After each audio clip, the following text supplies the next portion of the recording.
L'invité du jour vous est présenté par Algérie Télécom. Algérie Télécom, toujours plus proche. Monsieur Lahliah, bonjour. Bonjour madame. Vous êtes inspecteur à l'Office national de l'assainissement. Avant de commencer à parler de cette campagne nationale de nettoyage des réseaux et canalisations, on va un peu expliquer le rôle de l'ONA. Oui, d'abord madame, merci pour l'invitation. Bonjour à vous et à tous les auditeurs de la chaîne 3. Donc l'Office national de l'assainissement, c'est une entreprise, donc c'est un organisme sous tutelle du ministère de l'hydraulique qui a été créé donc en 2001. Et il a pour rôle donc la gestion des services publics de l'assainissement à l'échelle nationale. Donc l'office gère aujourd'hui un parc important d'infrastructures d'assainissement et accompagne un petit peu le projet de développement initié par le pouvoir public dans le secteur d'assainissement auquel l'État ces dernières années a accordé une grande importance. Et donc on est présent donc à l'échelle nationale à travers donc 13 directions, 13 zones, c'est-à-dire directions régionales, et 3 directions de l'assainissement dans les régions du Sud, Ouergla, Oued et Togourt. Pourquoi 3 directions au niveau de ces wilayas? Parce que c'est des wilayas qui disposent d'infrastructures, de systèmes d'assainissement très complexes, spécifiques au Sud, et donc ça a nécessité la mise en place d'une organisation spéciale. Donc on a environ un parc important l'on gère aujourd'hui plus de 195 stations d'opération à l'échelle nationale. Donc tout ça dans un but de protection de l'environnement et la protection de la santé publique et la lutte contre toute forme de pollution induite par l'utilisation des eaux. Alors, vous êtes très actif. D'ailleurs, en plein mois d'août, vous avez déjà lancé la campagne nationale de nettoyage des réseaux et canalisations en vue donc, de la période automnale. Pourquoi? Alors, en quoi consiste déjà cette campagne et pourquoi aussitôt? Ce n'est pas tôt, madame. Pourquoi ce n'est pas tôt? Parce que d'abord, c'est des campagnes de curage préventif. Donc c'est une anticipation, c'est en anticipation de la saison hivernale et particulièrement des premières pluies d'automne. Parce que généralement les premières pluies d'automne, c'est des pluies qui arrivent et qui charrient avec elles d'importantes quantités de sable et de déchets et de matières solides. Donc ça provoque généralement des engorgements et des bouchages au niveau de certains axes routiers, au niveau de certaines villes, au niveau de certaines ruelles. Donc pourquoi le mois d'août? Donc c'est un programme de curage préventif et les premières pluies d'automne qui sont généralement de type orageuse. D'accord. Donc c'est des pluies qui viennent donc subitement et avec une intensité, donc j'allais dire parfois exceptionnelle. Donc on assiste à des premières pluies qui sont enregistrées avec des quantités importantes en un laps de temps réduit. Et donc pour être prêt, pour permettre donc à nos systèmes d'assainissement de fonctionner bien et de supporter le flux des pluies lorsque ça arrive, donc on lance ces campagnes de curage qui consistent au nettoyage et curage donc des réseaux d'assainissement, des conduites, des systèmes d'évacuation des eaux pluviales, des avaloirs, des caniveaux. Et ça débute chaque année le mois d'août.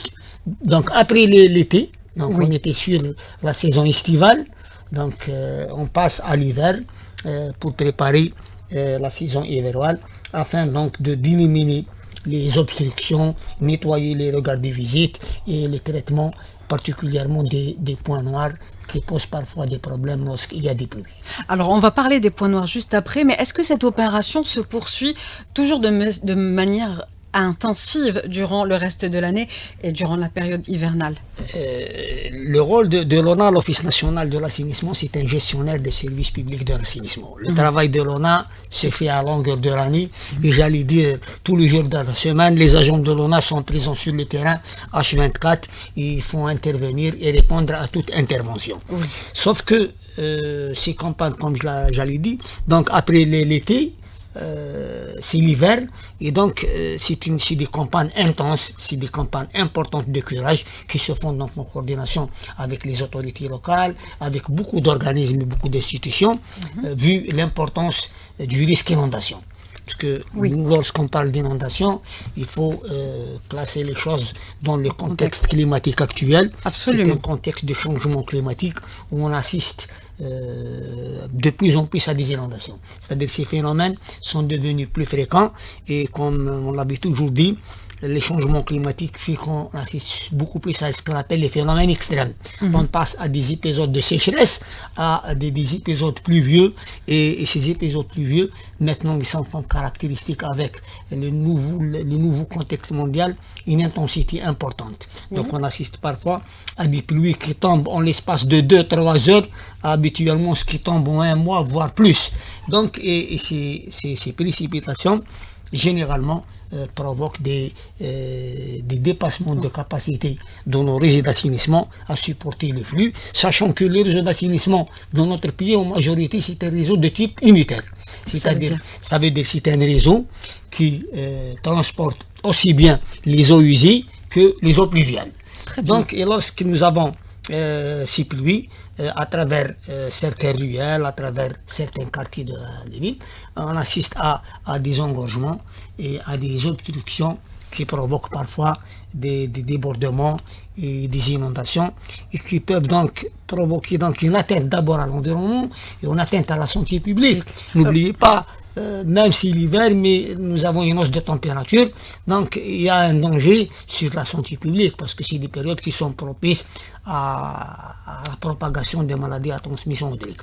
Donc nous agençons le terrain pour protéger l'environnement, pour protéger la santé publique et en cas d'inondation pour protéger les vies humaines et les biens. Alors, est-ce que le réseau en place doit être également restauré pour éviter qu'il y ait donc ces inondations? Oui, c'est-à-dire que les réseaux d'assainissement, nous on est gestionnaire des réseaux d'assainissement, mais les pouvoirs publics, il y a d'importants programmes de réalisation des réseaux d'assainissement. Oui. D'abord, on réalise des réseaux d'assainissement pour les nouvelles cités, pour les habitations. Absolument. Mais aussi il y a des programmes de réhabilitation des réseaux d'assainissement. Il y a un certain nombre de réseaux d'assainissement qui sont anciens, qui sont dépassés par le temps, et ça représente pour nous, c'est ce qu'on appelle dans notre jargon les points noirs. C'est un point noir, c'est des points noirs structurels. Donc, pourquoi? Parce que c'est des réseaux qui n'arrivent plus à contenir le flux des eaux usées qui arrivent. Parce que dans une ville, par exemple, qui a habilité 3000 habitants, 4000 habitants, après 20 ans, 5 ans, le réseau d'assainissement sur place ne peut plus continuer à fonctionner normalement. Donc, en plus des programmes de réalisation, nous avons un important programme de réhabilitation des réseaux d'assainissement. Il y a des études. Pour l'ONA a fait, c'est l'étude de diagnostic et de réhabilitation des réseaux d'assainissement de 24 villes.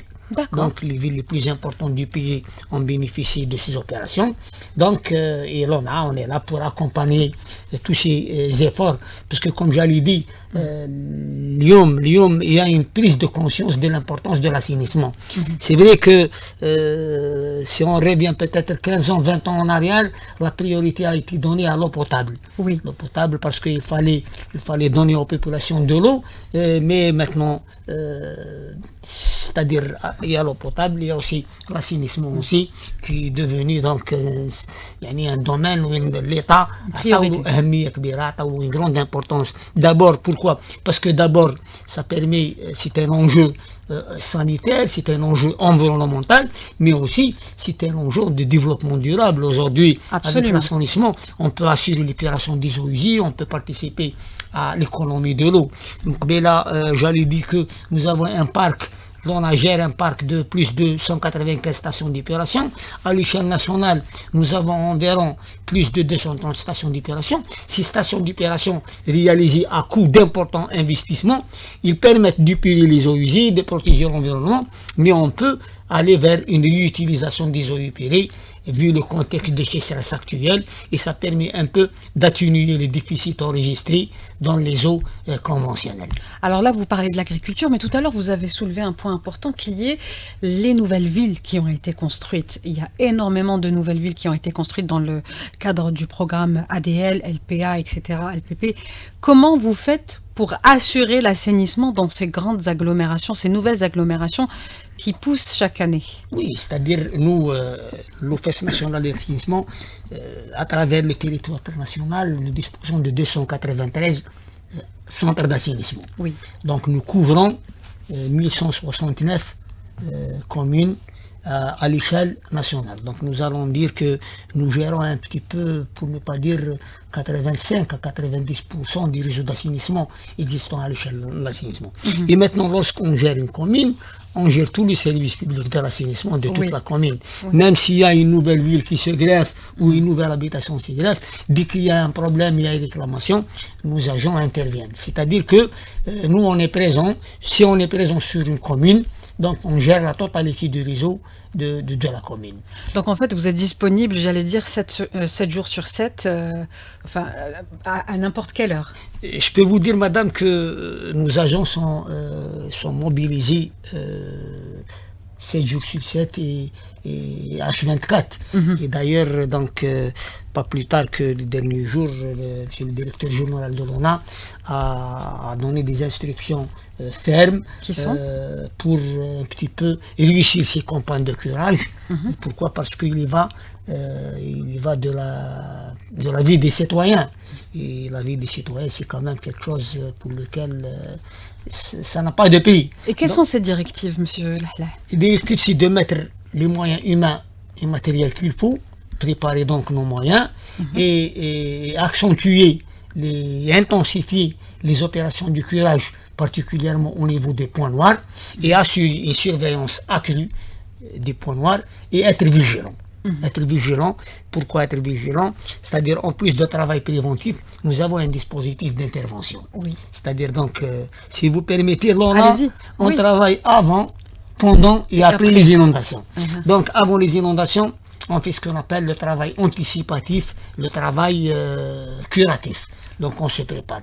Mais aussi, pendant les inondations, lorsqu'il y a des événements pluvieux qui provoquent des inondations, où il y a des débordements, où il y a des problèmes de dysfonctionnement au niveau du ville ou du ruelle, nous avons un dispositif d'intervention. C'est le fameux dispositif d'intervention d'urgence, c'est celui-là? Exactement, c'est le fameux dispositif d'intervention d'urgence. Il y a une coordination avec le service de l'ONM, de la météorologie, c'est-à-dire dès qu'il y a un bulletin météorologique spécial qui est émis, nous on active notre dispositif, on prépare tous nos moyens humains et matériels, et notre personnel, nos soldats sont en état d'alerte pour intervenir le plus rapidement possible pour régler le problème. Et là, madame, vous me donnez l'occasion de lancer un message d'aller dire de remerciement et de gratitude aux agents d'exploitation de l'ONA qui sont vraiment nos soldats et qui sont présents sur le terrain et qui... Alors, continuez, finissez, allez-y. Voilà, donc c'est pour leur lancer un message de remerciement et de gratitude et aussi pour dire aux citoyens d'aider ces agents qui sont au service d'abord des citoyens. Et pourquoi? Parce que tout ce qu'on fait sur le terrain, si le citoyen ne fait pas preuve de civisme et de responsabilité, nos efforts seront inefficaces. Donc, il ne faut pas alourdir les tâches des agents de l'ONA. Donc, il ne faut pas jeter les déchets dans les égouts, dans les canalisations. Et nous avons un slogan, un fameux slogan qui dit « Ne prenez pas les égouts pour une poubelle » parce que ça alourdit nos tâches et ça complique nos interventions et ça peut être une source de danger. Et là, je veux ajouter juste quelque chose. Alors, on va en parler juste après la pub et le sommaire, on va en parler en détail jusqu'à 9h avec vous, monsieur Salah Lahla. 8h34 sur Alger 3, on retrouve l'invité du jour qui est aujourd'hui Monsieur Salah Lahlah, inspecteur à l'Office national d'assainissement. Monsieur Lahlah, merci d'être avec nous. Je tiens à reprendre avec vous le fait que vous saluiez le travail que font tous les travailleurs de l'Office national, en particulier au niveau sur le terrain plutôt. C'est un travail, comme vous le disiez, très pénible, dur, surtout que c'est surtout dans des interventions lors d'inondations, donc c'est des conditions assez particulières. Oui, c'est-à-dire, comme j'allais dire, c'est un message de gratitude et de remerciement aux agents de l'exploitation de l'Office national de l'assainissement, donc qui sont présents sur le terrain et qui sont mobilisés jour et nuit pendant l'hiver et pendant l'été pour un petit peu assurer cette noble mission du service public, pour protéger l'environnement, pour protéger la santé publique et aussi pour protéger parfois les vies et les biens lorsqu'il y a des inondations. Et c'est la raison pour laquelle donc nous demandons, nous lançons un appel à nos citoyens et nous leur disons de faire preuve de civisme et de responsabilité et ne pas prendre les égouts et les canalisations pour des poubelles et d'éviter de jeter les déchets dans les canalisations, parce que ça provoque des débordements, ça provoque des inondations. Et j'allais dire que parfois il y a des événements, des pluies qui ne sont pas vraiment importantes, mais qui provoquent des inondations, parce que les canalisations étaient engorgées et étaient bouchées, et donc ces comportements donc augmentent les risques d'inondation et alourdissent, compliquent la tâche de nos agents qui sont sur le terrain. Alors, vous nous parliez tout à l'heure du fait qu'il y ait, que les citoyens bouchent ces avaloirs et puis également qu'on vole les couvercles des avaloirs. Oui, c'est-à-dire en plus de citoyens, il y a même parfois des entreprises de construction, de travaux publics qui se débarrassent de leurs déchets donc, dans les canalisations. Et donc, c'est des comportements qu'il faut éviter, parce que les infrastructures de l'assainissement sont d'abord au service des citoyens. Absolument. Et c'est un domaine public hydraulique artificiel qui est au service des citoyens, et toute agression sur ce patrimoine risque de poser des problèmes. Et parmi aussi les comportements négatifs que l'Inch'Allah c'est le phénomène de vol de tampons et de couvercles de regard et d'avaloir. Donc c'est un phénomène récurrent, ça arrive souvent. Oui, ça arrive souvent. C'est vrai que ces dernières années, alhamdoulilah, il y a une prise de conscience, mais c'est un phénomène qui est dangereux parce qu'il provoque d'abord des accidents, il provoque des chutes. On a assisté parfois à des enfants, et même parfois des personnes âgées qui tombent dans ces regards qui sont dénudés, et aussi ça provoque aussi du dysfonctionnement. Pourquoi? Parce que si nous avons une canalisation, un regard qui évolue ou un avaloir, tous les déchets vont être là-dedans, et donc lorsqu'il y a des pluies, ça risque de causer des problèmes. Donc aussi c'est un phénomène, Inch'Allah, qu'il faudra éradiquer, et ça permet la préservation de nos infrastructures d'assainissement. Vous parliez des entrepreneurs du secteur du bâtiment, on parle également de l'urbanisation anarchique. En quoi l'urbanisation anarchique peut altérer les réseaux d'assainissement? Oui, l'urbanisation anarchique, c'est bien de souligner ce problème, parce que c'est vrai que lorsqu'on parle des inondations, on peut parler de tout type d'inondation. Nous avons l'inondation, ce qu'on appelle un ruissellement urbain. Donc en ville, ou dans les ruelles ou les axes routiers, nous avons une remontée des eaux, un ruissellement important, et nous avons une deuxième type d'inondation, c'est les crues des eaux. Donc, et parmi les phénomènes, j'allais dire négatifs, de l'urbanisation anarchique et non contrôlée, c'est la réalisation, la construction d'habitations sur les réseaux d'assainissement. Donc nous avons eu des cas où on ne pouvait pas intervenir parce qu'un regard était complètement enterré par une construction. Donc, nous, lorsqu'on parle d'un regard de visite, un regard de visite, c'est quoi? C'est un regard qui permet de visiter, comme son nom l'indique, c'est de visiter et d'accéder au réseau d'assainissement. Parce que nous avons des réseaux visitables auxquels on peut accéder, et nous avons aussi des réseaux non visitables. Les réseaux de petit diamètre, on ne peut pas faire d'intervention pédestre, l'individu, l'agent ne peut pas accéder. Il y a des regards qui sont réalisés, c'est ce qu'on appelle les regards de visite, et parfois on assiste à des constructions carrément sur les réseaux d'assainissement, et donc s'il y a un problème, même nous on ne peut pas intervenir. Et pour les oued, nous avons aussi des constructions sur les lits des oued. C'est un facteur de vulnérabilité, parce que lorsqu'on... Expliquez-nous. C'est-à-dire que lorsqu'on parle d'inondation, comme tout risque, hein, d'ailleurs, ce n'est pas uniquement les risques d'inondation, nous avons en fait deux aspects, si on veut. Il y a l'aléa. L'aléa, c'est-à-dire c'est le phénomène climatique, mais aussi il y a les facteurs de vulnérabilité. Il y a les facteurs de vulnérabilité qui aggravent les inondations lorsqu'il arrive. C'est-à-dire si vous avez une quantité de pluie, je cite un exemple, peut-être je dis n'importe quoi, si je parle 50 mm de pluie qui tombe en zone de région, n'a pas le même effet si elle tombe dans une autre région, évidemment, parce qu'il y a les facteurs de vulnérabilité. Et parmi les facteurs de vulnérabilité, comme je l'avais dit, c'est un petit peu la construction sur le lit des oued, donc qui réduisent un petit peu la capacité et qui réduisent les lits, la largeur de l'île oued. Nous avons eu le cas à Ain Safra, où nous avons des inondations importantes parce que nous avons eu un rétrécissement de l'île de l'Oued et pour lequel, heureusement, les pouvoirs publics ont lancé une étude pour la protection de la ville de Ain Safra contre les inondations. Donc, il y a les facteurs de vulnérabilité. Là, il y a le risque, il est là, le risque zéro n'existe pas.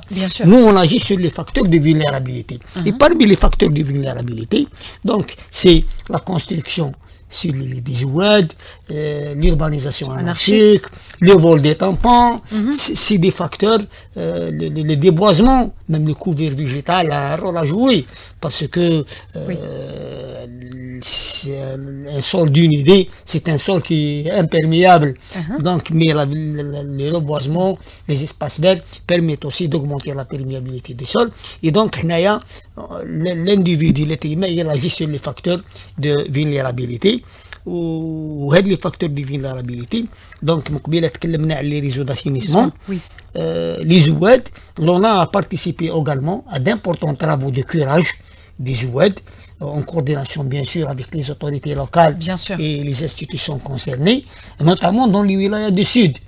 J'allais vous poser la question, quand on parle de l'ONA, des inondations, il y en a eu des inondations dans les régions sud du pays, les wilayas du sud, et puis dernièrement, il y a eu énormément de BMS de pluie importantes dans les wilayas du sud.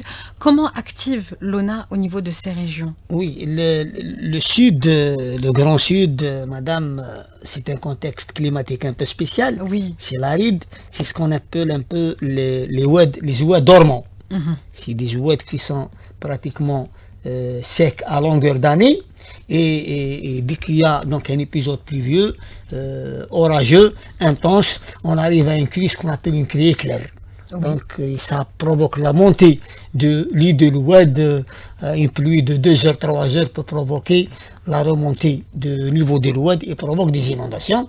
Et donc là aussi, au niveau de certaines régions sensibles, l'on a aussi à participer à des opérations de curage des Oued, particulièrement ces dernières années, l'Oued Bouchar, qui a provoqué aussi des inondations.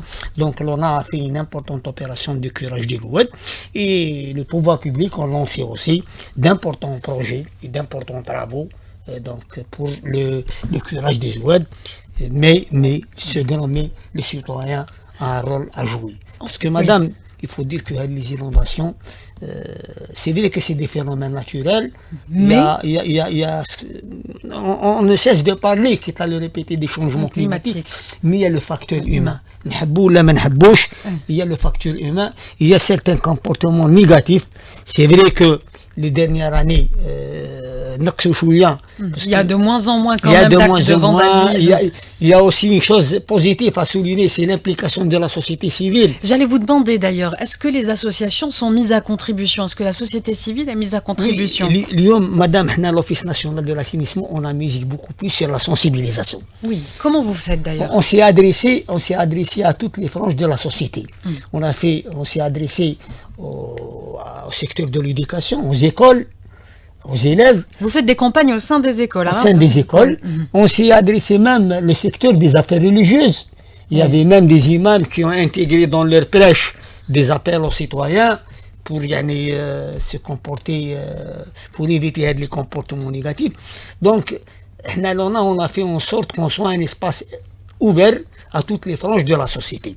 Et on a fait attirer vers nous la société civile, parce qu'en étant conscient que les inondations hindoues, c'est une affaire de tous. Ce n'est pas Absolument. uniquement affaire de l'État, ou là, les pouvoirs publics, ou là, l'ONA, ou là. C'est un service public. C'est le public, c'est d'or تعريج الإعلام صحافة, C'est l'information. Voilà, là, nos agents sont présents sur le terrain, c'est des gens qui sont formés, c'est des gens qui travaillent jour et nuit. Maintenant, le citoyen a un rôle à jouer. Donc, on a axé sur la sensibilisation et alhamdoulilah, اليوم, il y a une implication, une forte implication de la société civile. Il y a une prise de conscience. On assiste beaucoup plus à la participation de certaines associations dans certaines interventions. Oui. Le citoyen, Oui. il alerte, il fait attention. On vous appelle, on vous contacte pour des Oui, interventions. nous avons, c'est-à-dire au niveau des 293 centres d'assainissement, nous avons un bureau d'accueil de réclamation des citoyens. Et nous avons même une page Facebook. Donc, on reçoit les réclamations. Et donc, nos services font en sorte que dès qu'il y a un problème, on essaie d'intervenir le plus rapidement possible. Tout ça donc au service des citoyens pour préserver donc. Mais vous avez quand même senti une réduction des actions de vandalisme et puis de négligence de la part des citoyens. Peut-être parce qu'avec les changements climatiques, il y a eu plus d'inondations, plus de pluie. Ça se répercute sur nous. On a eu des mauvaises. Oui, on a eu des cas de décès, on a eu des cas de dégâts humains et matériels importants. Si on parle de ces comportements, on a par exemple l'Eid al-Adha, on assiste à des comportements négatifs où les gens l'abattage, le sacrifice de l'Eid, Oui. ils jettent donc les déchets, les décombres du sacrifice dans les canalisations. Ce qui est positif, il faut le dire, l'homme on assiste de moins en moins à ces phénomènes. Voilà. Il y a une prise de conscience, mais on veut Inch'Allah que ces comportements disparaissent totalement pour permettre un fonctionnement normal de ces réseaux d'assainissement. Lorsqu'il y a des précipitations importantes, on réduit les risques d'inondation. Alors pour l'année 2025, on a vu qu'il y a eu d'importantes pluies, notamment dans l'est du pays. Est-ce que vous pouvez nous parler des interventions d'urgence qui ont eu lieu durant cette période 2025, même si l'année ne s'est pas terminée, mais il y a eu quand même de nombreuses interventions. Oui, Inch'Allah, d'abord, on souhaite que, Inch'Allah, c'est-à-dire bien sûr. que l'année soit pluvieuse. Inch'Allah, qu'on amtar khair wa baraka. C'est ce qu'on souhaite. Bien sûr. Mais déjà au début de l'automne, nous avons assisté au niveau de certaines régions à des inondations qui ne sont pas vraiment catastrophiques, mais nous avons quand même enregistré des cas de débordement, de ruissellement urbain important, pratiquement au niveau de, par exemple, je cite le cas de Betna, la ville de Betna, et par exemple la ville de, je viens d'appeler, donc c'est la ville de Oued-Zinati, dans la wilaya de Galma, où on a assisté à des averses orageuses importantes oui. dans un laps de temps très réduit, et a provoqué un ruissellement urbain important, mais pour lesquels les agents de l'ONA étaient donc mobilisés et ont répondu rapidement à ces interventions et ont fait la désobstruction de ces canalisations qui marquent tout à l'heure. Oui. Là, on intervient avant, on fait de la Avant. prévention, parce que la lutte contre les inondations, madame, Oui. le plus important, c'est la prévention. C'est un petit peu, c'est l'aspect le plus important qui permet de réduire. Et pendant les inondations, et même après les inondations, l'état des remises, la remise en état des lieux, La modernisation aussi. La participation aux opérations de secours avec les agents la protection civile. Oui. Donc on est présent sur les lieux et on essaie, Inch'Allah, d'assumer nos responsabilités. Le rôle de les citoyens, il y a un rôle primordial pour protéger. Parce que l'enjeu, c'est un enjeu de sécurité civile, il faut le dire. C'est un enjeu d'impact potentiel sur la santé publique. Il y a un cas, une inondation, un débordement, un cas de maladie à transmission hydrique, ça coûte à l'État. Donc, et ça coûte aussi pour la santé publique et la santé des citoyens publique. Aussi. Donc, quitte à le répéter, c'est un appel à nos frères citoyens et sœurs pour faire preuve de responsabilité, de civisme et de contribuer à la préservation de l'environnement et de la santé publique. Et les opérateurs les opérateurs dans le secteur des travaux publics et seulement les entrepreneurs à faire preuve aussi de responsabilité. Absolument, absolument, tout le monde est concerné. Tout le monde est concerné. Nous, on est là, les pouvoirs publics mettent en place les moyens aussi bien humains et matériels qu'il faut pour les inondations. Il y a les inondations, il y en aura des inondations. Comme j'allais dire, le risque zéro n'existe pas, mais maintenant, il faut réduire un peu la vulnérabilité. Il faut permettre à nos systèmes d'évacuation des eaux pluviales et des eaux usées de fonctionner normalement en évitant donc de comportements négatifs que nous avons cités tout à l'heure. Mais il y a également à côté les actions de réhabilitation, de modernisation du réseau d'assainissement. Oui, nous avons parlé tout à l'heure des points noirs. Oui. Nous avons points noirs pour lesquels donc les compagnies d'eau de curage, les agents Tawana accordent une priorité importante et spéciale à ces points noirs. Parce que c'est quoi un point noir? Un point noir, c'est un point qui présente un problème récurrent, Absolument. un dysfonctionnement récurrent dû à une cause qui peut être fonctionnelle ou structurelle. Oui. Nous avons généralement des cas où des réseaux anciens ou des réseaux qui sont dépassés. J'avais cité tout à l'heure une ville, par exemple, qui a abrité donc 3000, 4000 habitants à titre d'exemple. Après 20 ans, 30 ans, cette ville abrite maintenant, voilà, le chiffre a triplé, c'est multiplié quadruplé par 5. Voilà. Et donc, le réseau d'assainissement qui existe sur place n'arrive plus donc à assumer sa fonction auquel est assigné. Et face donc au programme de réalisation, l'État a initié aussi des programmes de réhabilitation et de rénovation des réseaux d'assainissement. Et nous, on attend, par exemple, dans une région quelconque, Oui. dans le cadre de notre campagne de curage, on attend dans la rénovation d'un réseau, on intensifie les opérations de curage et de nettoyage pour réduire les risques. Et donc l'opération, pour terminer, l'opération de curage et de nettoyage va se poursuivre jusqu'à cette campagne nationale, même si vous travaillez toute l'année, mais ça va se poursuivre. Non, la mission, Elle est continue. L'ONA continue sa mission de service public. Les agents de l'ONA sont présents Tous les à jours. longueur d'année, Mhm. et H24, et particulièrement pendant la saison pluvieuse, Oui. lorsqu'il y a des inondations, où ils sont vraiment mobilisés. Vous êtes en alerte. Et, on est en état d'alerte, et donc la mission principale, c'est la protection de l'environnement, c'est la lutte contre toutes les formes de pollution, et dans le cas des inondations, c'est la participation. On dit participation parce que tout est impliqué à la lutte contre les inondations. Et on insiste aux citoyens, c'est pour ça qu'on demande, il ne faut pas alourdir les tâches de nos agents d'exploitation qui veillent sur la santé publique et sur l'environnement. Eh ben, le message est transmis, monsieur Salah Lahlaheb. Je rappelle que vous êtes inspecteur à l'Office national de l'assainissement. Merci d'avoir été avec nous. Merci madame.